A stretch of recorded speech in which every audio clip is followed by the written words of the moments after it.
mesej saya terakhir dengan dia 3 hari sebelum berlaku tu, mesej pasal lagu baru. Sama dengan lagu Best Our Best lah. Tajuk dia Tak Boleh Nak Sabar. So saya balik tu hari pada 1 hari bulan saya untuk rekod lagu tu. Eda tunggu sana. Sebelum sampai sana, esoknya dapat berita yang Eda dah ke sana. Dah katalah kan. Jadi memang ada perancangan saya. Dah ada lagu pun untuk sambungan Best Our Best ni lah. Eda dengan Din. So kalau dia nak nyanyi balik tu alhamdulillah, tapi saya rasa memang macam susah sikit sebab dia perempuan kan, tempiah dia kena ni memang kau-kau punya. Abang rasa yang pasal yang terminum tu, yang apa kena tu adalah sebab di sana mungkin cara dia lain, mungkin kita minum air kut pada tu kan.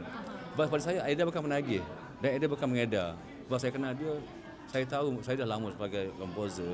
Dalam studio tak tahu orang tu pergi nyanyi ada bantuan lain. Kita tahu.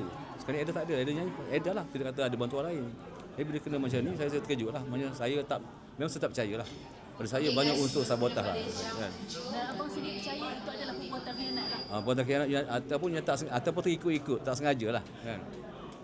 Memang sebelum ni ada dengan cerita yang Eda ada call saya. Dia kata dia tak sihat. Tak boleh buat show semua. Suara-suara dia kata ada orang dengki kan. Sekarang ni saya on the way ke Mustad juga. Itu dia cerita tu lah. Saya tanya pun kenapa lah. Cuma dia kata ada macam orang tak suka dia. Sebab dia naik terlalu lagu Kelantan mana ada dia ya. Lagu pertama dia yang bersama band tu macam nak kan. Sampai ke yang ASEAN lah tu lagu tu. Kan. Saya pun tak percaya sangat tapi dia cerita bang, sorry bang, saya tak dapat keluar bang. Sebab saya tak sihat, tolak show semua. Sebab saya kena dia percaya kena buatan orang lah kata dia kan. Itulah. Sekarang ni saya on the way ke Mau Ustaz untuk berubat itu ya. So kalau dia nyanyi balik alhamdulillah lah. Kan, tapi sekarang ni saya tahu sumber dia pada matahari itu dia nyanyi je.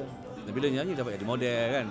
Sebab sekarang ni sebelum dia kena tangkap ni, dia paling laris di Pantai Timur. Terlalu laris. Hari-hari lagu baru je. Apa dapat duta sini produk sini kan. Memang mungkin orang tengok Allah. Kalau saya kecil hati, sakit hati ada berlaku semua kan.